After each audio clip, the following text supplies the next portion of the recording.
नमस्कार दोस्तों, स्वागत है आप लोगों का हमारे YouTube चैनल परीक्षा गुरुजी में।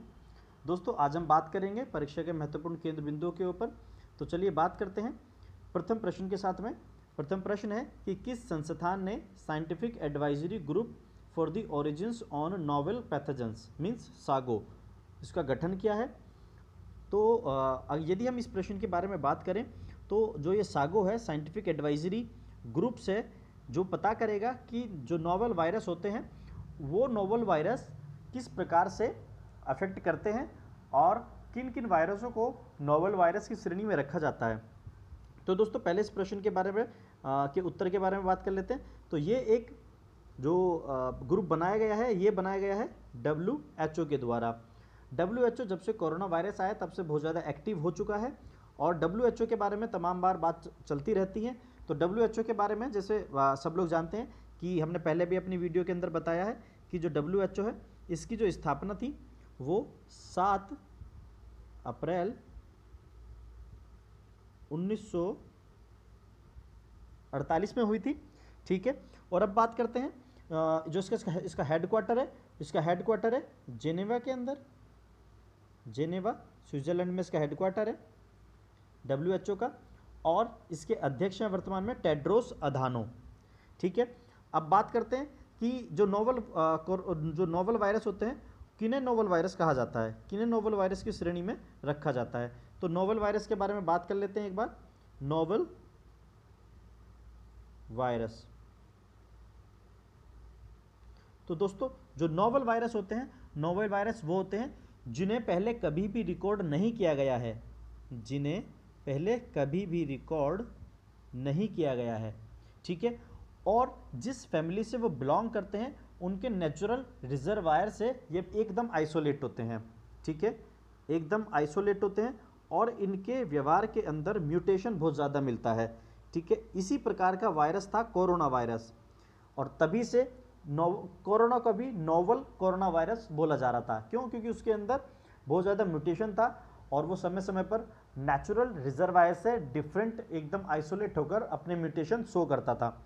इसी वजह से कोरोना वायरस को नोवेल कोरोना वायरस बोला जाता था। अब इसी प्रकार के नोवेल वायरसों के ऊपर एक एडवाइजरी बना दी गई है WHO के द्वारा जो इस पर तमाम रिसर्च करेंगी। तो चलिए बात करते हैं इसके अंदर और भी कुछ हमारे संस्थान दिए गए हैं, जैसे ILO। यदि ILO की बात करी जाए तो इंटरनेशनल लेबर ऑर्गेनाइजेशन, जिसका हेडक्वार्टर है स्विट्जरलैंड में। ठीक है, जिनेवा स्विट्जरलैंड के अंदर इसका हेडक्वार्टर है और इसकी स्थापना होती है 1919 के अंदर। ठीक है, और आपको जानकारी के लिए बताते हैं कि ILO को 1969 के अंदर, बहुत ही महत्वपूर्ण है ये, आपके नोट्स के अंदर ये लिखा होना चाहिए, 1969 के अंदर इसको शांति का नोबेल पुरस्कार मिला था। शांति का नोबेल पुरस्कार मिला था। ठीक है, अगले बात करते हैं नासा की फुल फॉर्म होती है नेशनल एरोनॉटिकल साइंस एडमिनिस्ट्रेशन। ये USA की स्पेस एजेंसी है और इसकी स्थापना हुई थी 1958 के अंदर। हेडक्वार्टर है वाशिंगटन DC में और इसके डायरेक्टर हैं एडमिनिस्ट्रेटर बिल नेल्सन। ठीक है, और यदि बात करते हैं इसरो की, तो इसरो के बारे में बात करते हैं। इसरो की स्थापना होती है 15 अगस्त 1969 को। बेंगलुरु के अंदर इसका हेडक्वार्टर है, बेंगलुरु में। ठीक है, और इसके जो वर्तमान में डायरेक्टर हैं वो हैं मिस्टर के सिवान इसके वर्तमान में डायरेक्टर हैं। ठीक है, चलिए आगे चलते हैं। अगला प्रश्न है कि हाल ही में किसे रेमन मैग्सेसे पुरस्कार दिया गया है। यदि रेमन मैग्सेसे पुरस्कार की बात करी जाए तो हाल ही में रेमन मैग्सेसे पुरस्कार दिया गया है डॉक्टर फिरदौसी कादरी को। ये बांग्लादेश की रहने वाली हैं डॉक्टर फिरदौसी कादरी, और इनके साथ साथ अन्य भी कई लोगों को और भी दिया गया है। बात करते हैं कि रेमन मैग्सेसे 2000 पुरस्कार पाने वालों में बांग्लादेश की डॉक्टर फिरदौस कादरी, पाकिस्तान के मोहम्मद अहमद अमजद साकिब, साथ ही फिलिस्तीन के मत्स्य पालन सामुदायिक पर्यावरणविद रॉबर्टो बेलोन, अमेरिकी नागरिक स्टीवन मुंशी जो मानवीय कार्यों के लिए काम करते हैं, और शरणार्थियों की मदद, अभी हाल ही में ये बहुत ज़्यादा पॉपुलर रहे थे, और खोजी पत्रकारिता के लिए इंडोनेशिया के वॉच डॉग को ये दिया गया है। यदि रेमन मैग्सेसे पुरस्कार के बारे में बात कर लें कि रेमन मैग्सेसे जो पुरस्कार है वो उसकी शुरुआत कब से हुई थी, तो रेमन मैग्सेसे पुरस्कार की शुरुआत हुई थी 1957 से इसकी शुरुआत हुई थी, और प्रथम बार ये दिया गया था 1958 में, और प्रथम भारतीय जो थे इसको पाने वाले वो थे आचार्य विनोबा भावे, और उन्हें 1958 के अंदर ही दिया गया था। यदि पूछा जाए कि अब तक कितने भारतीयों को यह दिया जा चुका है, अब तक 56 लोगों को यह दिया जा चुका है रेमन मैग्सेसे पुरस्कार। 2019 में यह डॉक्टर रवीश कुमार को मिला था, रवीश कुमार को। और यदि बात करी जाए 2018 के अंदर, 2018 में यह है सोनम वांगचुक को मिला था। सोनम वांगचुक ये एक अभियंता है, इंजीनियर हैं, जिनके ऊपर फिल्म बनी हुई है थ्री इडियट मूवी इन्हीं के ऊपर बनी हुई है, ठीक है। तो इन्हें 2018 में ये रेमन मैग्सेसे पुरस्कार दिया गया था। चलिए बात करते हैं कि इसके अंदर कुछ और भी नाम दिए गए हैं, जैसे मिचियो सुजीमारा के बारे में बात करें तो ये एक जापानी वैज्ञानिक थी, और जिनका हाल ही में भी गूगल ने डूडल बनाया था, और इन्होंने ग्रीन टी के ऊपर बहुत ज़्यादा काम किया था। इसी वजह से इसी क्षेत्र के अंदर इनकी काबिलियत को देखते हुए गूगल ने इनके लिए डूडल बनाया था। अगला नाम है डॉक्टर कल्याण सिंह जी के बारे में बात करी जाए तो कल्याण सिंह 1992 के अंदर उत्तर प्रदेश के सीएम रहे थे, और इन्हीं की अगुवाई में या इन्हीं के कार्यकाल में जो राम मंदिर यात्रा थी, राम यात्रा थी, उसका अनावरण हुआ था। और डॉक्टर कल्याण सिंह अभी हाल ही में राजस्थान के राज्यपाल थे, अब इनका निधन हो गया है। तो ये आपको बहुत ज़्यादा ध्यान रखने वाली बात है कि जिस समय इनका निधन हुआ तो वो कहाँ के राज्यपाल थे, तो राजस्थान के राज्यपाल थे।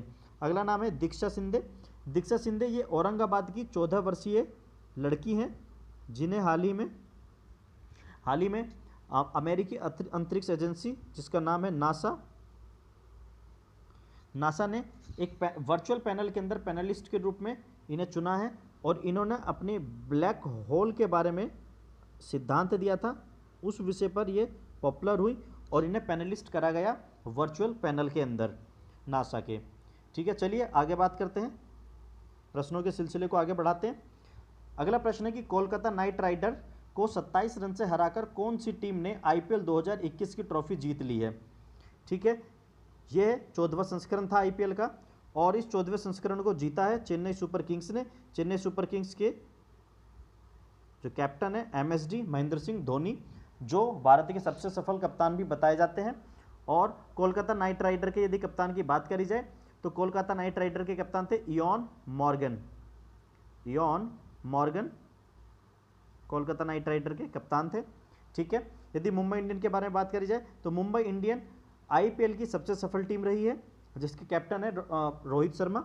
राजस्थान रॉयल सबसे पहले 2008 के अंदर आईपीएल जीतने वाली जो टीम थी वो राजस्थान रॉयल थी। ठीक है, आगे बात करते हैं आईपीएल से संबंधित कुछ महत्वपूर्ण तथ्यों पर। आईपीएल 2021 के बारे में बात कर लेते हैं कि ये इसका जो संस्करण था ये 2021 वाला संस्करण 14वां संस्करण था। ठीक है, इसका प्रायोजक था वीवो। ऑफिशियल ब्रॉडकास्ट चैनल कौन था इसका? Star sports. अंपायर पार्टनर था पेटीएम, आपने अंपायरों के टी शर्ट पे लिखा भी देखा होगा। यदि इसमें पूछा जाए कुल टीमें कितनी थी? 8 टीमें थी। सबसे महंगे खिलाड़ी कौन थे इसके अंदर? क्रिस मॉरिस थे सबसे महंगे खिलाड़ी। यदि बात करी जाए कि आईपीएल 2021 का फाइनल मैच कहां पर हुआ, तो दुबई इंटरनेशनल क्रिकेट स्टेडियम के अंदर यूएई में, संयुक्त अरब अमीरात के अंदर ये संपन्न हुआ। आईपीएल 2021 में पर्पल कैप मिली है पर्पल पटेल मतलब हर्षल पटेल को। ठीक है, आईपीएल 2021 में बात करी जाए कि ऑरेंज कैप किसको मिली है? ये मिली है ऋतुराज गायकवाड़ को। यहीं पर एक चीज़ और बता दें कि पर्पल कैप दी जाती है सबसे ज़्यादा रनों के लिए। इन्होंने 15 मैचों में 32 विकेट लिए हैं। हर्षल पटेल ने।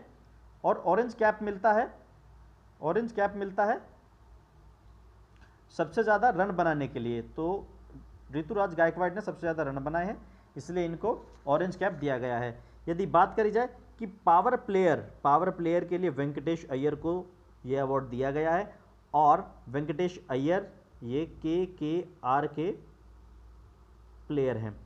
ठीक है, अब आगे बात करते हैं। IPL को जो गवर्न करती है उस बॉडी का नाम है आपका BCCI। ठीक है, BCCI के बारे में बात कर लेते हैं। BCCI की फुल फॉर्म होती है board of control for cricket in India. यदि इसकी स्थापना की बात करी जाए तो 1928 में इसकी स्थापना हुई थी। इसका हेडक्वार्टर है आपके मुंबई में। इसके अध्यक्ष हैं सौरव गांगुली जी और सचिव हैं जय शाह। ठीक है, इसके बारे में भी ये जानकारी आपको ध्यान रखनी अति आवश्यक है। तो चलिए बात करते हैं आगे। अगला प्रश्न है कि भारतीय सेना और USA की सेना के बीच किस संयुक्त सैन्य अभ्यास की शुरुआत हुई है। ये सैन्य अभ्यासों से संबंधित प्रश्न हमेशा हर एक परीक्षा के लिए बहुत ही महत्वपूर्ण होता है। यदि भारतीय सेना और USA की सेना के बीच की बात करी जाए जो हाल ही में अभी शुरू हुआ है, तो वह अभ्यास शुरू हुआ है पूर्व युद्ध अभ्यास। ठीक है, इस संयुक्त सैन्य अभ्यास का नाम ही युद्ध अभ्यास है। ठीक है, बात करते हैं कि अगर ये पूछा जाए कि डेजर्ट किरण, इन सब संयुक्त सैन्य अभ्यासों के बारे में हम बात करते हैं। पहले पूर्व अभ्यास के बारे में बात कर लेते हैं। भारत यूएसए और यूएसए के बीच में पूर्व युद्ध अभ्यास 2021 संपन्न हुआ है। भारतीय सेना और संयुक्त राज्य अमेरिका की सेना के बीच संयुक्त सैन्य प्रशिक्षण अभ्यास पूर्व युद्ध अभ्यास 2021 का 17वां संस्करण संयुक्त राज्य अमेरिका में संयुक्त बेस एल्मडॉर्फ रिचर्डसन अलास्का में 15 से 29 अक्टूबर 2021 को संपन्न होने वाला है। ठीक है, आपको इसका संस्करण ध्यान रखना जरूरी है कि यह कौन सा संस्करण था। यह 17वां संस्करण था। इसके अंदर भारतीय दल में से एक इन्फेंट्री बटालियन समूह के 350 कर्मी शामिल हुए हैं। ठीक है, तो भारत USA का जो ये युद्ध अभ्यास है ये 17वां संस्करण है और ये अमेरिका के अंदर संपन्न होने वाला है जो 15 से 29 अक्टूबर तक चलेगा। अब बात करते हैं कुछ महत्वपूर्ण युद्ध अभ्यासों की जो हर एक परीक्षा के लिए अति आवश्यक होते हैं और हर परीक्षा के अंदर इनके आने के चांसेस सर्वाधिक होते हैं। तो चलिए बात करते हैं। सबसे पहला है इंपॉर्टेंट एक्सरसाइज के बारे में बात कर लेते हैं। सबसे पहला है सूर्य किरण। सूर्य किरण होता है भारत और नेपाल के बीच में। अगला है शक्ति, गरुड़, वरुण, डेजर्ट नाइट। यह है भारत और फ्रांस के बीच में। शक्ति, गरुड़, वरुण, डेजर्ट नाइट। यदि सिर्फ शक्ति है तो भारत फ्रांस के बीच में है और सिर्फ गरुड़ है तो भारत फ्रांस के बीच में है। यदि गरुड़ शक्ति है तो वह भारत और इंडोनेशिया के बीच में है। गरुड़ और शक्ति को यदि आप मिला देते हैं तो भारत इंडोनेशिया के बीच में है। ठीक है, अगला है कोप इंडिया, वज्र प्रहार और युद्ध अभ्यास। ठीक है, कोप इंडिया, वज्र प्रहार और युद्ध अभ्यास, ये तीनों ही अभ्यास हैं भारत और USA के बीच में होते हैं। ठीक है, कोप इंडिया, वज्र प्रहार और युद्ध अभ्यास। यदि बात करी जाए कि धर्म गार्जियन किस किस के बीच में होता है तो भारत और जापान के बीच में होता है धर्म गार्जियन। अगली एक्सरसाइज है मित्र शक्ति और सिलीनैक्स। ये बहुत इंपॉर्टेंट है। मित्र शक्ति और सिलीनैक्स ये आपको ध्यान रखना है। ये होती है भारत और श्रीलंका के बीच में। मित्र शक्ति और सिलीनैक्स, सिली मतलब श्रीलंका और इंडिया एक्सरसाइज। ठीक है, सिलीनैक्स। अगला है संप्रीति, शांतिरो उग्रसेना और करात। ये भारत और बांग्लादेश के बीच में है। अभी हाल ही में बांग्लादेश बहुत पॉपुलर रहा है तो इसलिए बांग्लादेश से संबंधित जो भी न्यूज़ निकल कर आती है वह आपको अपने नोट्स के अंदर लिखनी है और उसको ध्यान रखना है क्योंकि वह परीक्षा का पार्ट बन सकती है कभी भी। अगली पॉइंट है खंजर युद्ध अभ्यास है भारत और किर्गिस्तान के बीच में। और ऐसी ही इंपॉर्टेंट एक्सरसाइज के बारे में हम समय समय पर बात करते रहेंगे। तो चलिए अगले प्रश्न की ओर चलते हैं। अगला प्रश्न है माई पार्किंग्स ऐप का उद्घाटन किसने किया है। देखिए ऐप्स के ऊपर भी सवाल हमेशा बनते रहते हैं। जैसे भी हाल ही में जब UP PET की परीक्षा हुई थी तो उसके अंदर सुपेस पोर्टल के बारे में पूछा गया था जो सुप्रीम कोर्ट से संबंधित था। ठीक है, यह है सुप्रीम कोर्ट का और प्रश्न में यही आया था कि सुपेस पोर्टल किससे संबंधित है। तो पोर्टल और ऐप्स के बारे में हमेशा प्रश्न बनते हैं। तो इसलिए आपको ध्यान रखना है कि जो सुपेश था वह सर्वोच्च न्यायालय से था। अब यहाँ पर बात कर लेते हैं कि माई पार्किंग जो ऐप है इसका उद्घाटन किसने किया है। देखिए, माई पार्किंग ऐप का उद्घाटन किया है अनुराग ठाकुर ने। ठीक है, इसका उद्घाटन किया है किसने? अनुराग ठाकुर ने। अब बात करते हैं यहाँ पर कि माई पार्किंग ऐप्स में क्या क्या सुविधाएं हैं, तो देखते हैं। केंद्रीय सूचना और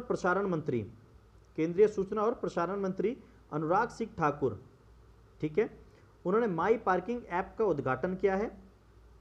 प्रौद्योगिकी सक्षम ऐप को broadcast engineering consultant India limited, ठीक है, BECIL broadcast engineering consultant India limited के द्वारा दक्षिण दिल्ली नगर निगम SDMC, south Delhi municipality corporation के साथ SDMC नगर पालिका सीमा के तहत सभी अधिकृत पार्किंग को डिजिटाइज करने के लिए विकसित किया गया है। ठीक है, मीन्स जो पार्किंग होगी वह डिजिटली रूप से गवर्न करी जाएंगी, और इसी के लिए माई पार्किंग ऐप शुरू किया है केंद्रीय सूचना और प्रसारण मंत्री अनुराग सिंह ठाकुर जी के द्वारा। ठीक है, अन्य भी कुछ इंपॉर्टेंट ऐप्स होते हैं जो परीक्षा का पार्ट बनते हैं, तो चलिए बात करते हैं। जैसे अन्य इंपॉर्टेंट ऐप्स के अंदर बात कर लेते हैं, जैसे आरोग्य सेतु ऐप है। यह है कोरोना के प्रति अवेयर करने के लिए लोगों को, यह भारत सरकार के द्वारा चलाया गया ऐप था, आरोग्य सेतु ऐप। दूसरा है my government app, my gov app बोलते हैं जिसको। ये गवर्नमेंट की ऑफिशियल इंफॉर्मेशन के बारे में जानकारी देता है। माई गोव ऐप जो गवर्नमेंट नई नई स्कीम्स लेकर आती हैं या क्या ऑफिशियली चीज़ें लॉन्च की जा रही हैं उसके बारे में आप जानकारी ले सकते हैं माई गोव ऐप के द्वारा। ठीक है, अगला होता है मदद ऐप। मदद ऐप ये मिनिस्ट्री ऑफ एक्सटर्नल अफेयर्स यानी कि MEA विदेश मंत्रालय के द्वारा चलाया गया था। भारत से बाहर विदेशों में जो भारतीय लोग फंस जाते हैं या उन्हें किसी प्रकार की समस्या होती है तो उनकी मदद के लिए ये मिनिस्ट्री ऑफ एक्सटर्नल अफेयर्स जो भारत का विदेश मंत्रालय, उन्होंने इस ऐप को, मदद ऐप को शुरू किया था, जिससे इंडियन एम्बेसी जो है वो उनके संपर्क में आकर उनकी समस्याओं को समझ सकें और उनको दूर कर सकें। अगला एप्लीकेशन है उमंग ऐप। ठीक है, उमंग ऐप के बारे में बताते हैं। उमंग ऐप की फुल फॉर्म है unified mobile application for new governance. ठीक है, ये भारत की जो न्यू गवर्नेंस एप्लीकेशंस होती हैं उनके लिए ये एक डिजिटाइज्ड वे है जिससे वो जानकारी एकत्रित कर सकते हैं। अगला है ई पाठशाला ऐप। ई पाठशाला ऐप ये ऑनलाइन लर्निंग जो प्रोसेस होता है, ऑनलाइन लर्निंग को, ऑनलाइन एजुकेशन को ज़्यादा इफेक्टिव बनाने के लिए और उसको सक्षम बनाने के लिए, लोगों की पहुंच तक पहुंचाने के लिए इस ऐप को शुरू किया गया था, ई पाठशाला ऐप। ठीक है, अगला है एम योगा ऐप। इसको नरेंद्र मोदी जी ने शुरू किया था, एम योगा ऐप को, और लोगों को योगा के प्रति जागरूक करने के लिए, इसको 5 जून को शुरू किया था, माफ कीजिए 21 जून को शुरू किया था योगा दिवस के ऊपर। ठीक है, और नरेंद्र मोदी जी ने इसके अंदर कुछ वीडियो ऑनलाइन डाले थे और जिससे लोगों को जागरूक किया जा सके योगा के प्रति, हेल्थ के प्रति, स्वास्थ्य के प्रति। ठीक है, तो आई थिंक आप समझ चुके हैं कि किस प्रकार के बारे में, किस प्रकार से ऐपों से संबंधित प्रश्न बनते हैं परीक्षाओं के अंदर। तो उम्मीद करते हैं कि आपको समझ में आया होगा। तो आज के लिए सिर्फ इतना ही। तो थैंक यू वेरी मच। यदि आपको हमारे द्वारा दी गई जानकारी पसंद आ रही है तो आप हमारे चैनल को सब्सक्राइब कर सकते हैं, लाइक कर सकते हैं, शेयर कर सकते हैं, कमेंट कर सकते हैं। जो आपको अच्छा लगता है वो आप प्लीज़ कीजिए। Thank you very much. जय हिंद, जय भारत।